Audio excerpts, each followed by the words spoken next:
Brought to you by V-Guard. आज या press कॉन्फरन्सच्या माध्यमातून महायुतीचं जे महाराष्ट्रातलं सरकार आहे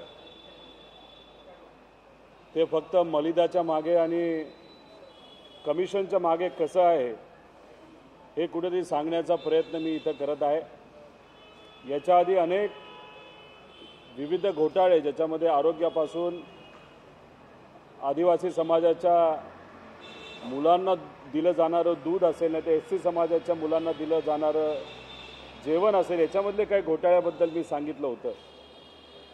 हा जो घोटाळा आहे हे एक उदाहरण आहे 6,000 कोटीची दलाली खाण्यासाठी 12,000 कोटीची उधळपट्टी या सरकारने कशी केली।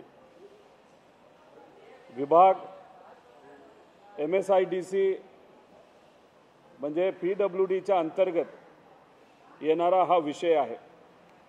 याच्यामध्ये आपण जर बघितलं तर 6,000 कोटीची दलाली जी काही अधिकारी काही नेते काही आमदार यांनी जी खाल्ली, एका बाजूला शेतकऱ्यांना कर्जमाफी देण्यासाठी पैसा नाही, मुलींचं शिक्षण मोफत करण्याची घोषणा तुम्ही 4 महिन्यापूर्वी केली आणि ते गोष्ट अंमलात आणण्यासाठी तुमच्याकडे पैसा नाही। सारथी बारथी असेल त्याला पैसे देण्यासाठी तुमच्याकडे बजेट नाही, पण पैसे खाण्यासाठी मात्र भाइयों बहनों उनके राज में पावर रहे अनस्टेबल और हम रखे सब स्मूथ और स्टेबल। हमारा नेता कैसा हो जो स्टेबल पावर दे वैसा हो। अब की बार V-Guard AC स्टेबलाइजर का चमत्कार। तुम्ही काही केलं तरी टेंडर काढायचं त्यात कमिशन खायचं असं या सरकारच्या माध्यमातून केलं जाते। MSIDC महाराष्ट्र राज्य पायाभूत सुविधा विकास महामंडळ हे 22 मे 2023 रोजी स्थापन झालं। याचा उद्देश सरळ एवढाच होता, इन्फ्रास्ट्रक्चर डेव्हलपमेंट जे महाराष्ट्रामध्ये करायचं ज्याच्यामध्ये रोड बिल्डिंग येतात त्याला आपण निधी कसा गोळा करू शकतो, निधी एकत्रित कसा करू शकतो, रेस कसा करू शकतो, अशा गोष्टीसाठी हे महामंडळ निर्माण झालं। त्याच्यामध्ये आपण जर बघितलं तर अनेक जमिनीला मॉनिटाईज करायचं आणि असे काही उद्दिष्ट ठेवून चालू केलेलं हे महामंडळ जेव्हा खऱ्या अर्थाने पैसा गोळा करण्यासाठी जे मार्केटमध्ये गेलं त्यांना त्या बाबतीत अपयश आलं, कारण हेतू कुठेतरी चुकीचा इन्व्हेस्टरचा नाही तर बँकेला त्या ठिकाणी वाटलं। मग स्थापन तर झाले, करायचं काय? म्हणून जे काम PWD करतं, रोड बांधणं असेल बिल्डिंग बांधणं असेल, ते काम या यंत्रणेच्या MSIDCच्या माध्यमातून या सरकारने सुरू केलं। आता ह्याच्यामध्ये PWD कडे इंजिनियर्स आहेत, कामगार आहेत, सर्व इन्फ्रास्ट्रक्चर आहे, ऑफिसेस आहेत। उनका बैकअप सिर्फ कल तक और हमारा चांद तक। हमारा नेता कैसा हो जो नॉन स्टॉप बैकअप दे वैसा हो। अब की बार V-Guard इन्वर्टर बैटरी का चमत्कार। मग MSIDC जी एक वर्षापूर्वी चालू झालेली संस्था ज्याच्याकडे पैसा नाही, मनुष्यबळ नाही, अशा या संस्थेने काय केलं तर 40,000 कोटीचं टेंडर हे रोड आणि ठराविक बिल्डिंग बांधण्यासाठी आचारसंहिता लागू होण्यापूर्वी त्यांनी तिथं त्या ठिकाणी काढलं। आचारसंहिता 16 मार्चला निघाली, त्याआधी 15 दिवसात हे टेंडर काढण्यात आलं आणि 15 मार्चला टेंडरची शेवटची तारीख होती। आता सरकार काय म्हणतंय, खरीप आढावा बैठक घेण्यासाठी आमच्याकडे वेळ नाही, मुलींचे मोफत शिक्षण देण्यासाठी आचारसंहिता आज चालू आहे। पण मग एवढं मोठं टेंडर काढण्यासाठी बरा तुमच्याकडे वेळ असो, ते सुद्धा अतिशय एकदम राईट टाईमवर 1 दिवस आचारसंहितेच्या आधी।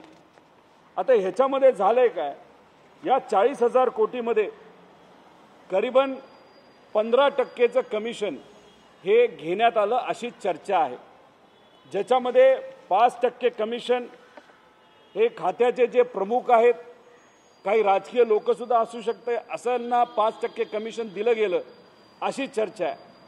यंत्रणा आणि अधिकारी यांच्यासाठी 5%, त्याच्याचबरोबर काही मोठे नेते जे मंत्र्यांच्या वरचे आहेत अशांना 1 असू शकतात, 2 असू शकतात, नाही तर 3ही असू शकतात, 3%. त्याच्याचबरोबर आमदार आणि इतर जे काही छोटे मोठे त्या मतदारसंघातले लोक आहेत त्यांना 3%, असं 15 ते 16% कमिशन, म्हणजे 40,000वर 15%, 6,000 कोटीच्या आसपास फक्त कमिशन पोटी या विशिष्ट टेंडरच्या माध्यमातून त्या ठिकाणी दिलं गेलं. झालं असं की अंदाजपत्र जे काढलं गेलं होतं ते एका विशिष्ट किमतीचं होतं. काही महिन्यातच त्याच्यामध्ये 10%ची वाढ केली. म्हणजे 10%नी हे टेंडर वाढवल्यानंतर 3,500 कोटीची वाढ फक्त काही महिन्यातच त्या टेंडरचं जे बजेट आहे, नाहीतर जे काही बेस प्राईस आहे त्याच्यामध्ये वाढवलेली आपण सगळे बघू शकतो. या प्रत्येक 143 टेंडर काढली. या टेंडरमध्ये कुठलंही कॉन्ट्रॅक्ट नाहीतर जे काही फायनान्शियल बीड जी देण्यात आलेली आहे त्याच्यात 3 ते 4 कॉन्ट्रॅक्टर फक्त आहेत. त्याच्यामध्ये सुद्धा काही रिलेटेड लोक आहेत. हे टेंडर तू घे, ते मी घेतो, अशा पद्धतीने चेन या विशिष्ट टेंडरच्या माध्यमातून केली गेली आणि त्याच्यात प्रत्येक टेंडर हे 20 ते 25% अतिरिक्त किमतीला गेलेलं आहे. म्हणजे ह्याच्यात 6,000 कोटी रुपये हे कमिशन पोटी आणि फक्त 20-25% वाढ मिळाली म्हणून 8 ते 10,000 कोटी अतिरिक्त त्या कॉन्ट्रॅक्टरला त्या ठिकाणी मिळालं. आता ह्याच्यामध्ये जर आपण बघितलं तर ह्याच्यात एवढी जास्त किंमत का दिली गेली? कारण ह्याच्यात प्रॉफिट मार्जिन मोठं होतं. आता PWDचे कुठलंही टेंडर जर तुम्ही काढलं तर -10, -20, -30 अशा परिस्थितीमध्ये हे टेंडर जातं. नॅशनल हायवेचं सुद्धा टेंडर जर आपण बघितलं तर -20ला जातं. या टेंडरमध्ये असं काय की निधी नसताना सुद्धा कॉन्ट्रॅक्टरली 20-25% अतिरिक्त तिथं टेंडर हे भरलं आणि त्यांना त्या ठिकाणी मान्यता सुद्धा मिळाली. आता ह्याच्यामध्ये कारण एवढंच आहे, प्रॉफिट मार्जिन जास्त आहे. इलेक्शन, लोकसभा इलेक्शनच्या आधी हे टेंडर का काढलं गेलं? कारण का याच्यातल्या काही कॉन्ट्रॅक्टरला आधीच हे काम तुम्हाला आम्ही देऊ, आम्हाला तुम्ही कुठंतरी आर्थिक सहकार्य करा अशी कदाचित चर्चा झाल्यामुळे तो निधी तिथं इलेक्शनमध्ये वापरला गेला आणि लोकसभेमध्ये महायुतीच्या अनेक नेत्यांकडनं नाहीतर उमेदवारांकडनं पैशाचा महापूर या इलेक्शनमध्ये आलेला आपण सगळ्यांनी त्या ठिकाणी बघितला. आता ह्याच्यामध्ये जे MSIDCचे प्रमुख आहेत त्यांचं नाव आहे ब्रिजेश दीक्षित. हे जे अधिकारी आहेत ते महामेट्रोचे MD म्हणून 9 वर्ष त्यांनी काम केलेलं आहे. आणि त्याच्यामध्ये जर आपण बघितलं तर कॅगली सुद्धा त्यांच्या कामावर ताशिरे ओढले गेलेले आहेत. अशा ब्रिजेश दीक्षितला ज्याला कॅगली नाही तर CWC जी आहे संस्था विजिलन्सच्या अंतर्गत जी येते त्यांनी त्यांच्यावर जर ताशिरे ओढले असेल तर अशा व्यक्तीला या MSIDCच्या प्रमुखपदी का बसवलं गेलं? नागपूर कनेक्शन आहे का? कोणाच्या ते जवळचे आहेत का? आणि मग याच्यामध्ये जी काय प्रोसेस त्यांनी फॉलो केली, PWDचं टेंडर असतं तर रिजनल लेवलला टेंडर झालं असतं, जिल्हा लेवलला, तालुका लेवलला झालं असतं. हे टेंडर सेंट्रल लेवलला त्या ठिकाणी केलं गेलं. सेंट्रल लेवलला का केलं गेलं तर तिथं मॅनेज करणं काही प्रमाणात सोपं असतं आणि ठराविक लोकांना भेटलं तर मोठ्या प्रमाणात एकाच टेंडरमधून एकाच कॉन्ट्रॅक्टरकडनं मोठ्या प्रमाणात कमिशन आपल्याला मिळू शकतं. Brought to you by V-Guard.